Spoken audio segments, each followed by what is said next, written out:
Češće nisu niti svjesni dalekosežnosti utjecaja svojih dijela. Jer ponekad se stvori dovoljna količina onih koji se komotno i dobro osjećaju upravo u njihovim izmaštanim svijetovima, pa ih počnu stvarati i u ovom našem takozvanom stvarnom svijetu.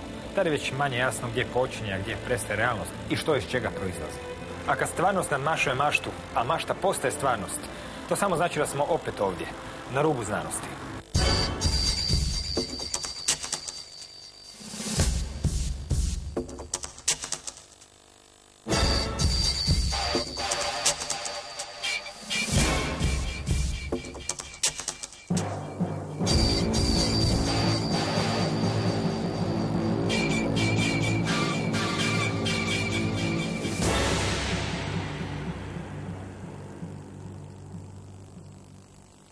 Dobar večer.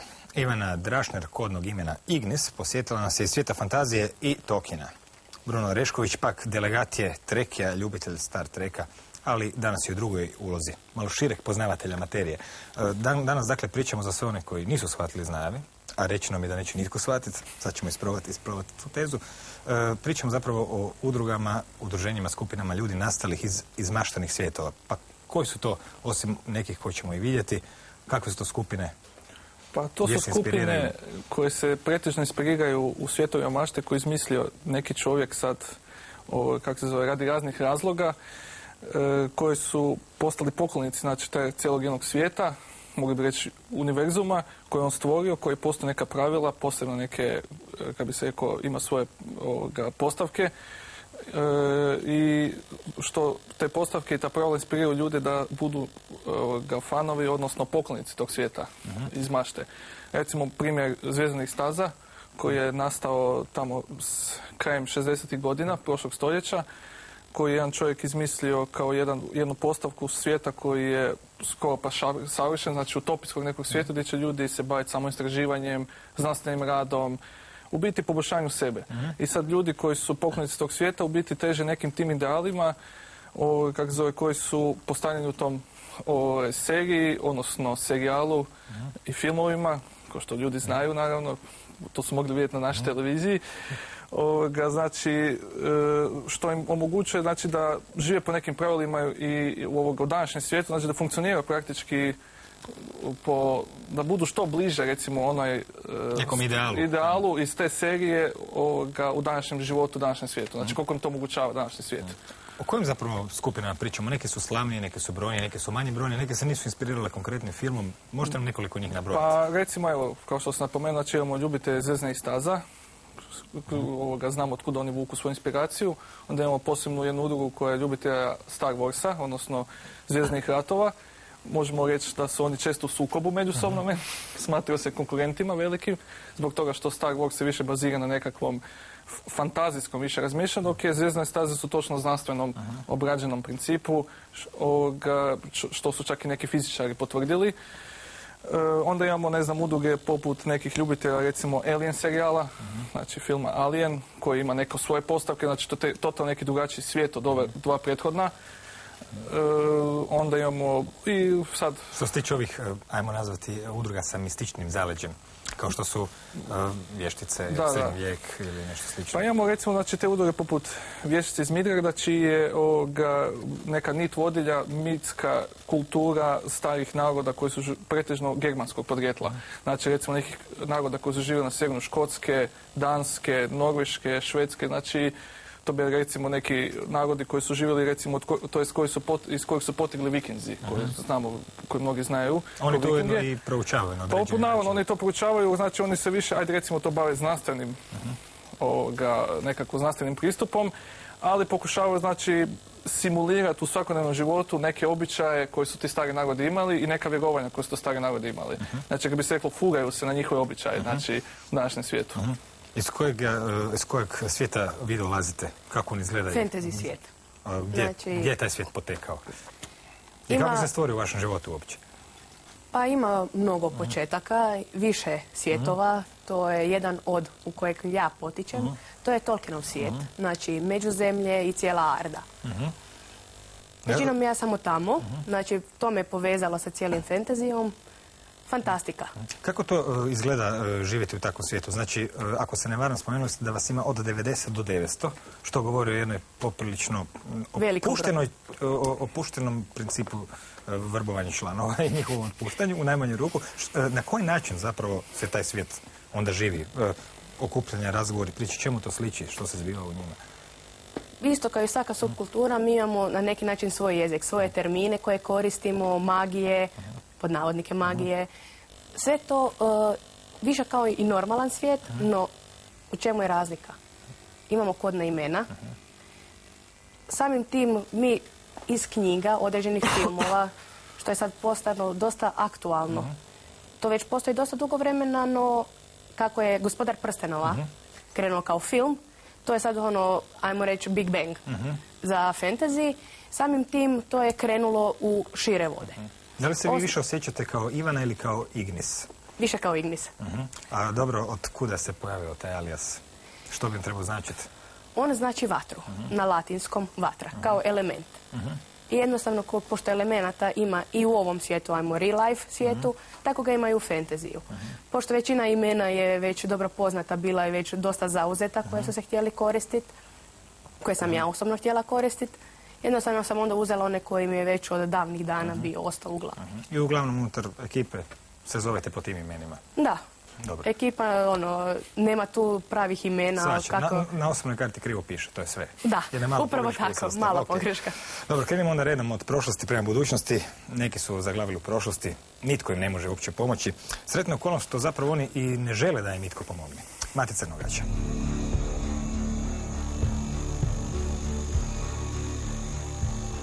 Srednji vijek je povijesno razdoblje od propasti Zapadnog rimskog carstva u 5. stoljeću do Kolumbovog otkrića Amerike 1492. godine. Prema brojnim zapisima, bilo je to vrlo živopisno razdoblje ljudske povijesti, koje se poprilično razlikovalo od prethodne civilizacije Starog Rima i renesanse koja mu je slijedila. Duh srednjeg vijeka moguće je osjetiti i danas, na početku 21. stoljeća. Udruga Ognjeni mač nastala je prije 2 godine, u 11. mjesecu. Prvenstvena aktivnost udruge je takozvani LARP ili Live Action Role Playing. Po naši bi se to zvalo igranje uloga uživo. Trenutno se bavimo srednjevjekovnim fantasy LARPom, znači srednji vijek pa sa svim legendama, mitovima i vjerovanjima tih društava.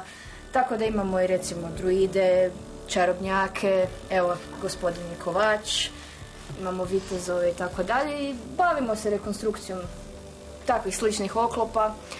Održavamo godišnje događaje na mjestima gdje nam dopuste ovako oblačenje. Događaje se obično 3 dana traju i rekreiramo nekakav scenarij obično kakav mi zamislimo i naravno što više ljudi dođe se igrati to bolje, ali prvenstveno ovo što čemu se mi bavimo je hobi i igra. To je prvo počelo u Americi i tako se proširilo po svijetu s tim da Amerikanci su napravili prvi taj sustav igre, no to se naravno modificiralo po svakoj zemlji i tako dalje, ali u biti po cijelom svijetu ih ima. Trudimo se to napraviti doslovno da je hobi, znači kada smo na događaju, tada je taj scenarij se igra i to se radi, ali kada smo ovako u udruzi i dalje o normalnom životu se razgovaramo i sve. Trudimo se pokazati da nismo zaluđeni time, nego jednostavno to vam je kao tenis ili kao, ne znam, bilo kakav sport zapravo, samo što je ovdje ubačeno malo igre u sve to. Postoji još jedna udruga koja njeguje tradiciju srednjeg vijeka, ali ovdje su u prvom planu viteške igre i natjecanja. Red Srebrnog zmaja je zagrebačka srednjovjekovna viteška fantasy udruga koja je nastala 2002. godine, trenutačno broj preko 90 članova, a nastali smo zbog tiskanja i izdavanja prvog i jedinog hrvatskog fantasy časopisa Grifona.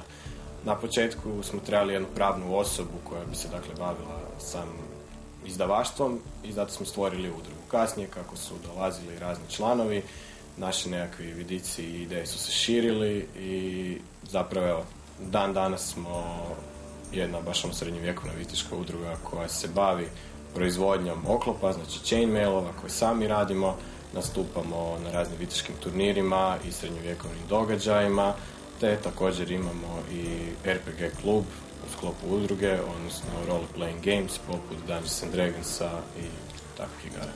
U zadnje vrijeme u Hrvatskoj dosta često se održavaju razni viteški susreti i srednjovjekovni događaji koji su vezani uz obljetnice raznih bitki ili nekakvih događaja. Ako baš idemo gledati nekako kronološki, svaki mjesec ima nekakvi događaj vezano s to. Oprema je baš izvorno povijesna. Znači, ti naši chainmailovi, odnosno verižnjače, se i dan danas rade, odnosno mi ih radimo kako su se nekad radile. Postoje razni vezovi koje mi dakle poštujemo.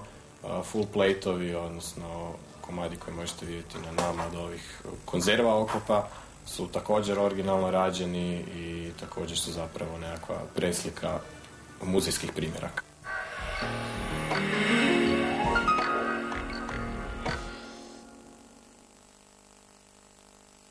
Jesu li ova i slične udruge zapravo neka vrsta igre ili je to za one koji s time bave nešto strašno ozbiljno? Jer naravno pravi mudraci znaju da sve što je ozbiljno trebaš raditi kao da je igra, a sve što je igra trebaš raditi kao da je ozbiljno. Drugim rečima, da li je za ove dečke i za vas to jedan dio stvarnosti, stvarnog svijeta ili jedna ovako igra koja će prestati jednog dana bez nekakvog utjecaja posebnog? Ne, to je za nas stvarnost, to je naša stvarnost koju mi u stvari prenosimo na ovaj ostali svijet. I ona dosta utječe na sve nas. Kad se jedanput nađe u tome, teško da će se to ikad maknuti. Jedan dio uvijek ostaje. I to je naša stvarnost, ali isto tako pomaže da živimo i u ovakvom svijetu. Na koji način? Pa, poboljšava se komunikacija. Ima tu i mana, ali ima i prednosti. Istovremeno treba se znati kada se s kim priča, kako pričati, ali se postaje otvoreniji, liberalniji, jer sam taj način fantasy, znači, označava maštu, označava magiju, označava puno toga. Ali isto tako sve to ima i u ovom svijetu. Drugim rečima, ta sklonost debati i neke vrste mentalne gimnastike se može primijeniti na, recimo, intervju za traženju posla i slično. Naravno da može. Politici. Naravno da može. Sad ćemo čuti neki primjer toga. A inače, Treki, vaša udruga su zapravo poznati po svom nekakvom, barem djelomičnom političkom utjecaju na razmišljanje mnogih ljudi. U koji način zapravo, na koji način sudjelovanje na životinu takve udruge utječe na život, evo konkretno vaš? Da, pa ovoga, kako se zove, počeo bi sa primjerom iz Amerike, otkud je to se naravno krenulo, gdje je bilo nekoliko dokumentaraca prikazano kako su ljudi dosta bili ovako neodređeni u svijetu, znači tražili su se još. I kad su počeli gledati Zvijezdane staze serijal, praktički su našli svoj fah, odnosno područje s kojim će se baviti. Znači, Star Trek im je stvorio nekakvu želju za znanjem, pogotovo u ovom prirodoslovnom matematičkom i tehničkom području. I način života im se recimo promijenio. Znači, drugim rečima možemo reći da su zahvaljujući Trekima izabrali svoje životne profesije. Recimo da. To u velikoj većini slučajeva ljudi zahvaljujući Star Treku izaberu svoju životnu profesiju. Ne samo to, nego izaberu nekakav način funkcioniranja u društvu. Znači, dosta ljudi koji su ljubitelji Zvijezdnih staza rade u humanitarnim udrugama. Znači, promiču nekakav duh koji Star Trek promiče. Znači, nekakav uz to da se bude naučen, znači da budeš znanstveno obrazovan, znači da uvijek imaš glad za znanjem. S jedne strane, a s druge strane imamo taj način da pomažemo drugim ljudima koji nisu, recimo, toliko sretni ko mi, znači da im omogućimo da oni postignu isto u životu svoj maksimum. Sad, što se tiče mene, znači ja sam u ovom slučaju bio samo više, ajde recimo politički bio utjecaj više, dok tehnika me zanimala prije nego što sam se počeo baviti. Kod mene je recimo obrnuti bio slučaj. To su ovi mali komarići koji imaš ispred. Da. O čemu se radi kad smo već kod toga? To se radi o jednim maketama koji nema baš veze sa Star Trekom, ali su isto iz jednog svijeta koji je izmišljen, znači potpuno iz mašte, koji se slaže, znači nekakva vozila, znači postoji nekakav skup pravila koji omogućava igranje nekih igara, znači i funkcioniranje tih modela u nekakvom svom zamišljenom svijetu, koji, evo, kako se zove, dosta je proširen već 30 godina u svijetu i kod nas. Drugim rečima, to nisu tako bezgledne igračke pa za izraditi kao što izgledaju. Da, to su vam kao profesionalne makete, znači to se pristupa kao kad imate klasičnu maketu, ne znam, one željeznice, aviona, nekakvog broda. Tako i ovdje isto, znači mora se pristupiti dosta, kako bi se rekao, stručno u materiju, kako bi se što bolje repliciralo nešto što je praktički izmišljeno, ali uz pomoć nekakvog, kako bi to rekli ljudi, retroinženjeringa, je stvoreni su nekakva mjerila, znači nekakva forma je stvorena gdje bi to moglo postojati znači nekakvim okvirima i postoje nekakva pravila, fizikalni zakoni koji opisuju te recimo tako makete, odnosno modele u tom svijetu koji je izmišljen. Tipično muška zanimacija, je li tako? Tako nekako. Dobro, što se tiče jednog izraza koji smo čuli u prilogu, LARP, zanimljivo bi zapravo vidjeti bilo način u kom izmišljeni svijetovi doista žive kroz uloge koje igraju zapravo kroz igre koje se igraju. Objasnite nam o čem se točno radi, što znači kratica i na koji način zapravo se neprekidno oživljavaju čak i igre. LARP kao LARP, znači Live Action Role Playing, označava da živo, znači ljudi uzimaju određenu ulogu i krenu s njom igrati. Ima određena svoja pravila i sve to skupa. Ploču, kocke, sve običajno. Ne, imaju oružja, naravno dorađeno oružje tako da se ne bi nikoga ozlijedilo i igra se u stvari skupine protiv skupine. To je igra, ali isto tako i za animacija. Na neki način je dobar hobi u stvari za opuštanje. Kako izgledaju ta oružja? O čemu se tu radi? Pa, one se rade od spužvi, tako da se u stvari prima pravi udarac. Ali on naravno smanjen zbog spužve. Ima se jedna šipka ili drvena šipka koja je obložena spužvom. I to onda glumi mač. Koje su recimo bile zadnje vaše 2-3 uloge u takvim igrama? Ja osobno nisam igrala, ja sam većinom samo ovako pisanjem. Jer samim tim i fantasy svijet pomaže u stvari u pisanju. Razvija u stvari želju za pisanjem i tako isto odabir određenog. Ja sam bila strijelac. Ja sam se sa vatrenim strijelama borila i uvijek bila na nekim zidinama. Taj sistem. Ok. Naravno ima svakakvih družbi. Jedna od najslavnijih kod nas je dugo bila, znate koja družba? Ona koja pere kožice, Eto, minute koje slijede su zapravo jednoj drugoj koja se bavi puno sofisticiranim poslovima. Đulijana Marinković.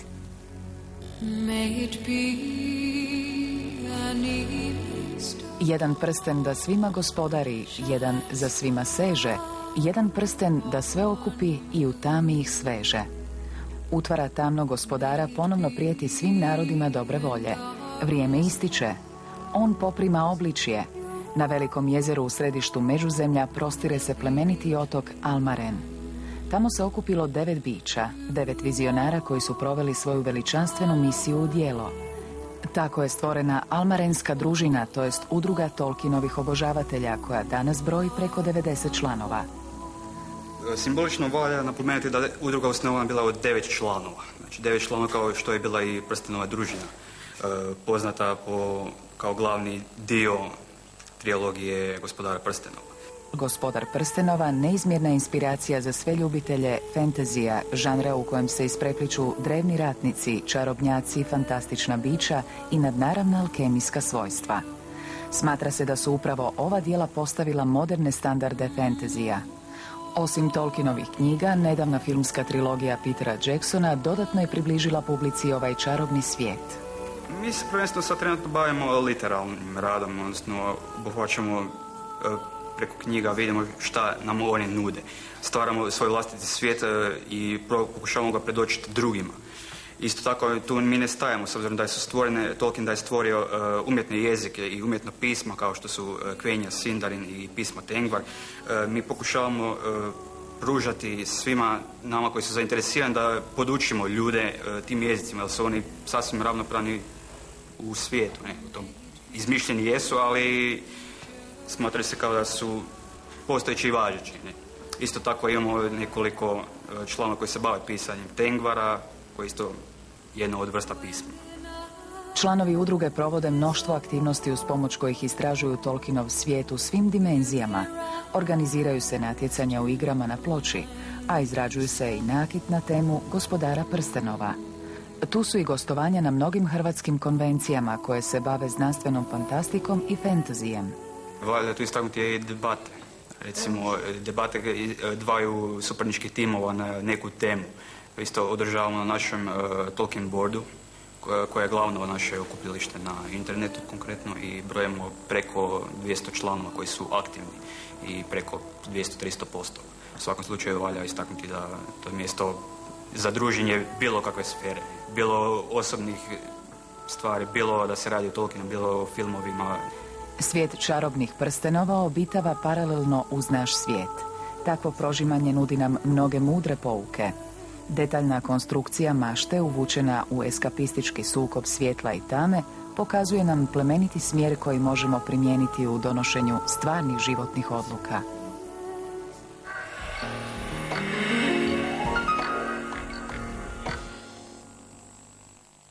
Od čega se sastoji, kako bismo to rekli, trekizam?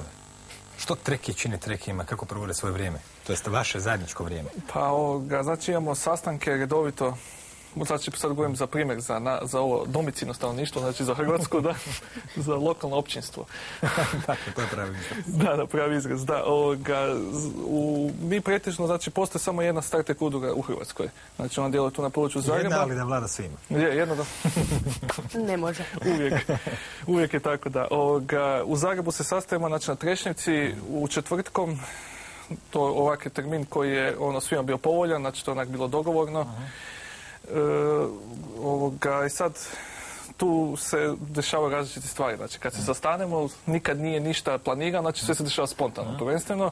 I sad u zadnje vrijeme imamo igru, jednu koju smo ovak izmislili sami, sa kockicama, koju pretežno igramo, koju smo sami izmislili pravila neka, koja baš nema veze puno sa Star Trekom, ali eto, ubijamo vrijeme. Onda, znači, pogledamo neku epizodu s nekog serijala Zvjezdanih staza, znači recimo od Enterprise-a, od Voyagera. Drugim reći, malo se napojite na izgled. Da, malo da vidimo kako se zove, kako je to živjeti u tom postavkama tog svijeta, da kako bi se rekao, malo pobjegnemo iz ovog svijeta, jer nas totalno downgrade, znači uništi nam maštu, malo se napunimo baterije. I onda kako se zove, sad u zadnje vrijeme imamo tendenciju pisanja svih priča. Znači imamo nekog, kako bi se reklo, moderatora, jednog čovjeka koji napravi nekakav uvod i sad moramo nastaviti po tom uvodu priču recimo na 2 stranice. I onda poslije to čitamo i onda recimo uspoređujemo čija je bolja priča, ko je bolje osmislio, čija je smješnija priča. Znači, grohotom se smijete? Da, grohotom se nasmijesmo, da. Recimo, imali smo neki dan priču, jednu koja se odvijala kao u New Yorku, znači došli su jedni bogovske radilice, to su, za one koji ne znaju, jedni ljudi koji su spoj kibernetskog organizma, znači cijela civilizacija temeljena na kibernetskom organizmu, koji su došli kroz nekakav vremenski portal u današnji New York. Sad je trebalo staviti priču što se s njima dešava. Recimo, ja sam napisao priču tako da njihov avanturizam završava u Blizancima 2001. A svi znamo kako su ti Blizanci završili. Znači... Kako predvidljivo, odmah sam znao da je to kraj priče. Eto, da. Tako je u biti neuspjela prva invazija bila Borga na zemlju. Propala im je. Zapravo to bio sretan kraj. Da, sretan kraj bio zapravo, da. Evo, čuli smo sad kako Bruno priča da se mnogima vaš ovaj svijet ne sviđa pa se tamo napoje baterijama. U kom smislu, recimo, življenje ili barem mentalno boravljenje u fantasy svijetu zapravo čini benefit čovjeku? Kako, recimo, vi osjećate da vas to mijenja na bilo koji način? Pa većinom mijenja na bolje. Zavisi kako. Uvijek teži se ka boljemu. Znači, pobjeda dobra nad zlim.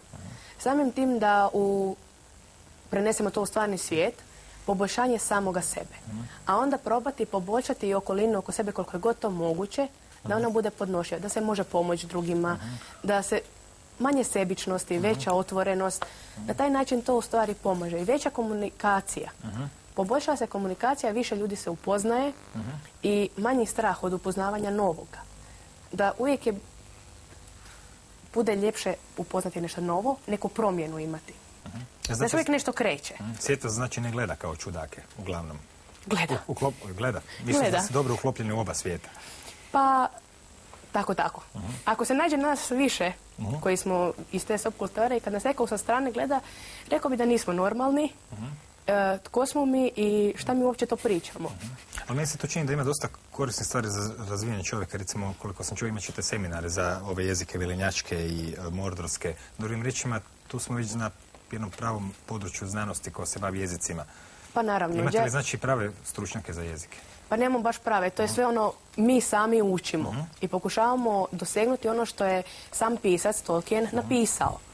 I samim tim to pokušat ćemo i drugima prenijeti, da vide da i to može biti zabavno. Isto kao hobi, isto kao igra, ali opet razvija na neki način i um. Proširuje horizonte. Jednostavno toliko. Znači, zapravo je Tolkien zamislio svijet kako bi zaista mogao biti. Pa, ako vi mislite da bi mogao biti, da postoje i vilenjaci i razna oružja koje tu, na primjer, nema, da, moglo bi biti. Pa to ja isto i mislim, ne? Vrlo tako, vrlo lako. Za nas to se postoji. Iz jednog sasvim drugog svemira, a opet tako sličnog našem, barem u nekim svojim dijelovima, stižu trekiji.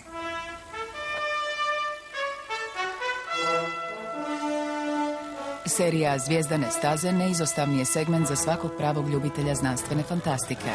I dok se većina sa sjetom prisjeća sad već davnih vremena kad su pustolovine posade svemirskog broda USS Enterprise budile maštu televizijske publike, neki od njih otišli su korak dalje.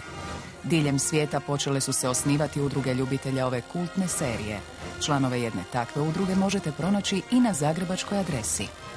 Udruga USS Croatia je udruga koja okuplja ljubitelje SF serije Zvijezdane staze. Ona postoji već 7 godina, znači od 2000. I inicijativa za osnivanje udruge je došla zato jer postoji mnogo fanova u Hrvatskoj zapravo koji su se htjeli okupiti na jedno mjesto i družiti, razmjenjivati iskustva, stvari i tako da zapravo već duže vremena je bila želja da se tako nešto osnuje, ali tek 2000. smo konkretno to pravno riješili, ne?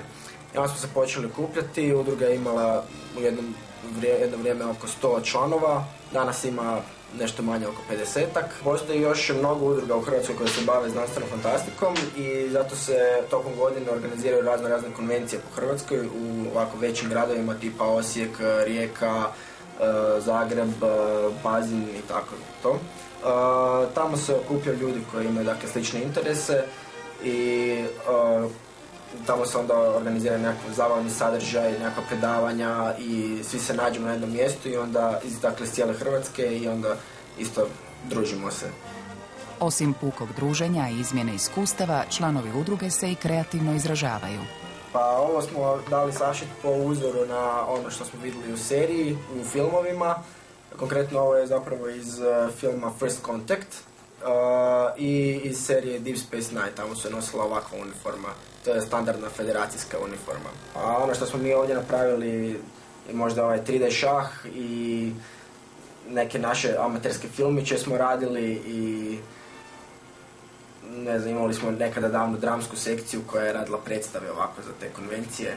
3D šah se pojavljao u nekoliko serijala, znači i to mnogo epizoda i pokazuje se uvijek kako posada igra taj šah i on je naravno mnogo kompliciraniji od normalne verzije šaha jer koristi 3 dimenzije, dakle ima puno više mogućnosti nego u normalnom šahu.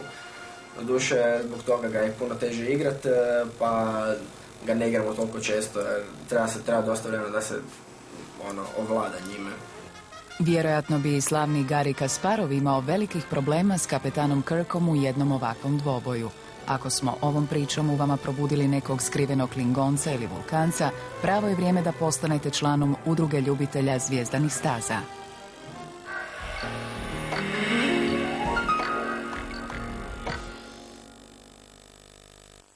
Za kraj, otkuda su uopće potekli zapravo takve udruge? Možda, ako i ne znate u svijetu, kod nas biste mogli vjerojatno znati. Kod nas sigurno znam, jer sam, ajmo reći o tome, sama udruga Almarenska družina, udruga Tolkienovih obožavatelja, je potekla sa jednog foruma, HR Tolkien Board. Od tamo smo se mi počeli sastajati, onako indirektno i to je se uvlačilo u tu priču, pokrenula su se rodoslovlja, većina velika poznanstva, prijatelji. Kakva rodoslovlja? Možete mi to malo objasniti? Pa rodoslovlja ko je koga na neki način doveo na taj board, onda se naravno birale to i rase, ko će kakav, će neko li biti vilenjak prvog doba, drugog doba, noldori, da će neko biti vanjar. Bilo je svega. I tako smo mi proširili i u jednom danu smo se dogovorili da bi mogli osnovati tako i udrugu. Osnovana je ta udruga, imamo svoj portal, svoje stranice i polako se u stvari širimo, želimo u stvari i svoj svijet pokazati drugima. Da ne mora biti nužno loš. Da li su, za sad su dominantni mlađi članovi, to članovi su uglavnom mlađi. Međutim, je li moguće da entuzijazam ne prestane tijekom cijelog života? Ima li takvih primjera? Ima primjera i jednom kada se krene u takav svijet, rijetko da neće ostaviti traga. barem malo ostavlja traka za čitav život. Dobro, nikad nisam vidio još njenu staricu Trekija, recimo, ne? Možda ih ima. Pa ima ih, u Americi ih ima, jer je tamo poprimilo to maha puno prije. Znači, kad su oni već bili malo mlađi, pa kad bi se reklo, upijaju ko spužva, taj novi pokret, stari ljudi su dosta onak konzervativni, pa se ne daju promjenama onak dosta. Mlađi ljudi su, kako se zove to, prihvatili su znači u mladosti i onda su postali stariji trekeri. Znači, nije to ništa neobično u Americi, dok kod nas pretežno su onako do maksimum recimo 40 godina. Kao što mi imamo stare rokere na bajke. Recimo isto, da. Pričali smo prije, dakle, o političkoj orijentaciji Star Treka. U kom smjeru ljude, recimo, osvještavanje političko u tom smislu vuče? Na koji način su Treki možda utjecali na neke stvari koje su ih zapravo iznjedrile kao Hollywood, pa se onda tu krug zatvara? Pa politička ideologija koju Star Trek zastupa je dosta ovak nekim današnjim političarima je bauk, recimo, a to je da oni zastupaju biti ideju komunizma kao nekog utopijskog društva koji neće imati niti klase, niti novac. Znači, neće biti mjerilo u obliku novca, nek će se vršiti, recimo, to tako robna razmjena i kako se u biti vrijediš koliko znaš. Znači, ta se hoće postići nekakva nivo vredovanja čovjeka. Ne znači nekoliko posjeduje, znači nekako imaš imovinu, nego koliko znaš. Znači koliko si uložio u svoje znanje i koliko si doprinio sa svojim znanjem društvu. Znači zajednici nekakvoj. Pa zato, eto, pošto takva ideologija zastupa Star Trek, onda i neki od nas su se isto, recimo, učlanili u neke političke organizacije, političke stranke na našem teritoriju ovdje, pa pokušavaju tu nekakvu ideologiju Star Treka progurat i u taj političke vode naše. Znači, ne žele sam gledati sa strane i onak, bi se rekao, sam kritizirat nečije odluke, a ništa ne napraviti. Znači, ako hoćeš nešto napraviti, pridruži se nekoj organizaciji i pokušaj promijeniti, kako bi se rekao, sustav iznutra. Inače, ti izmaštani svijetovi su nastali na temelju priča, igara, filmova. Da. Da li se krug zatvara, da li potom te udruge konačno nešto vraćaju filmskoj, glazbenoj ili knjižnoj industriji koja ih je stvorila? Pa, kako se zove, vraća u svakom slučaju. Imamo primjera dosta u SAD-u, naravno, gdje su malo veće financijske mogućnosti, pa ti ljubitelji, odnosno fanovi serijala Zvezdana staza snimaju i rade dosta uradaka, znači, na području filmske industrije. Znači, nije samo ono da oni sjede i pričaju. Da, oni rade neke filmove koji su ovak dosta poznati, ajde recimo to među krugovima drugih trekija, znači u svijetu, jer se to ovak više širi nekakvim podzemnim kanalima, jer su to filmovi amaterski snimljeni, ali znaju dosta iznenaditi kvalitetom i ljudi se dosta truda daju da to snime. Znači, onako vidi se da čistim entuzijazmom to rađeno, da bi se uživalo, odnosno da bi se moglo živjeti u nekakvu ulogu nekog kapetana, nekog oficira na nekom zvjezdanom brodu. Znači, to ti je šansa da budeš ono što si maštao prije. Znači, dobra škola za buduće režisere. Još za kraj, eto, ovih 40 minuta zapravo su na jednom mjestu skupljene sve udruge, ali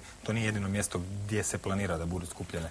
Da, nekakav savez se spominje, pa... Za sad se više okupljamo pod kapom jedne udruge koja se zove Klub mladih tehničara, Trešnjevka Sjever, koja ima prostore nekakve i pokušali smo, znači, recimo prikazati te djelatnosti što više možemo kod tehničku kulturu, jer tako jedno možemo objasniti ovim gradskim ocima, onima koji drže novce nekakve, da to ima nekakvog smisla, inače kad nekom kažeš... Mislim da ne bi bilo smisla da dođete sa prilogom za financiranje vilenjaka. Upravo to. Mislim, ko će to prihvatiti? Da li će oni prihvatiti da mi možemo mlade poboljšati, maknuti s ceste, maknuti iz nekog lošeg društva? Već vidim religije koje mašu i viču. Da, mnogi su nas nazivali i sektama. To nije bio slučaj. Pa dobro, neki sabor nazivaju isto skupom. Međutim, s obzirom da ste vi stručnjak za političko djelovanje, sljedeći korak je? Pa sljedeći korak je bila inicijativa s jedna razloga da se stvori savez kako bi imali nekakvu što težu pravnu osnovu, znači bili prepoznati među tim gradskim organizacijama kao nekakva subkultura koja sve više i više jača. Znači, koja već mora biti priznata, pošto u Americi znamo da to već postala kultura, više to nije subkultura. Znači, filmska industrija je stvorila neku kulturu koja je ko svaka druga kultura koja je nastala u 16. 17. stoljeću i ovo sad proizvod našeg vremena. Znači, kao što je Bach bio proizvod 16. stoljeća, recimo 17. tako će proizvod 20. i 21. stoljeća biti filmska industrija, znači svijetovi mašte koji su izmišljeni u toj filmskoj industriji. Znači, uskoro svi ove vještice, vilenjaci, Treki, Americi će se svi udružiti u jedan savez. Od znanstvene fantastike do fantazija bit će svi pod jednom savezom koji će biti prva uloga, znači da jedan da vlada svima, je tako? Da, jedan da vlada svima, da. U samom slučaju, bilo je to sve. Hvala Ignis i Bruni. Prepuštamo vas vašim vlastitim iluzornim svijetovima, napravite ih takvima kakvima vam se sviđaju, tako da se u njima ugodno osjećate kao šećer na kraju. izmišljene priče napravljene kao stvarne na temelju izmišljenih svjetova. Znam da zvuči komplicirano, ali riječ je o uratku Đulijana Marinkovića i neobičnom žanru zvanom mokumentarci. Pozdrav!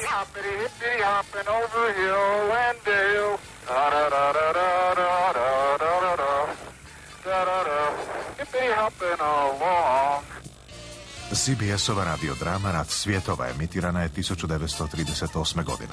Usprkos upozorenjima tijekom programa da se radi o fiktivnoj invaziji Marsovaca, mnogi slušatelji povjerovali su da se radi o stvarnom događaju. Bilo je to preteča medijskog miješanja fikcije i realnosti, koja danas spada u žanr mokumentaraca. Mokumentarac je dokumentarni film koji zadirkuje i smijava gledatelja, predstavljajući mu lažne činjenice kao stvarne događaje. Jedan od najpoznatijih predstavnika žanra zove se Tamna strana mjeseca.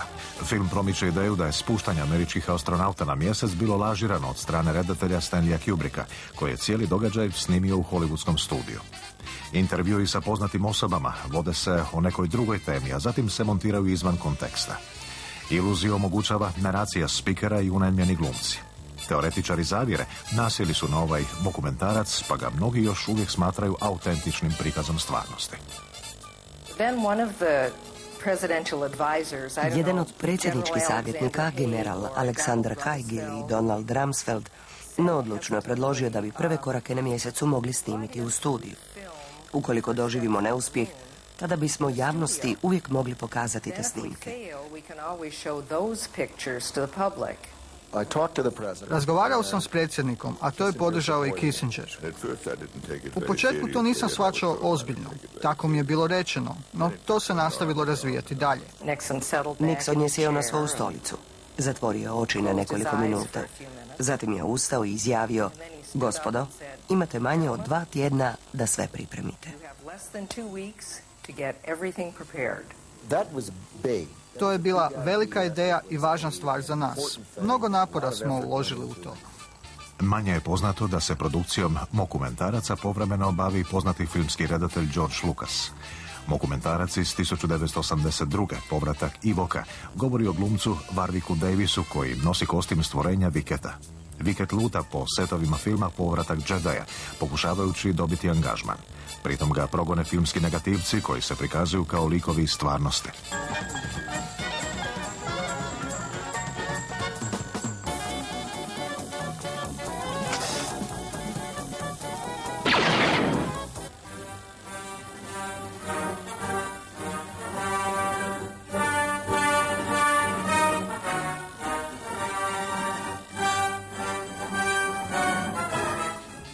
Dokumentarac iz 2002. godine zove se R2-D2 ispod kupole.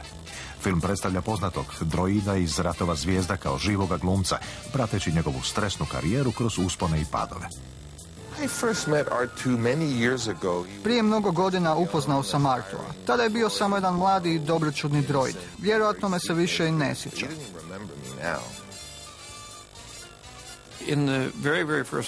U prvom scenariju Ratova zvijezda Artu je opisan kao kanta za smeće na kotačima. I kada sam ga ugledao, rekao sam: ovaj momak je savršen, nadam se da priča engleski.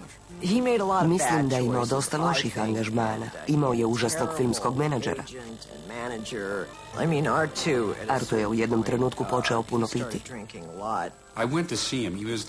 Pošao sam ga posjetiti. Živio je sam u kolibi, nije se brinuo za sebe. Počeo je hrđati i puštao je kosu. Koliko god imala razumijevanja, ipak su me roditelji odgojili da ne smijem prihvatiti vezu u kojoj me vara robot. Mokumentarci nam donose izokrenutu zbilju. Upozoravaju nas da se svijet smicalica krije na neočekivanim mjestima. Taj svijet proizlazi iz maštovite čarolije ljudskog uma. Hippity hopping over hill and dale. Da-da-da-da-da-da-da-da-da. Da-da-da. Hippity hopping along.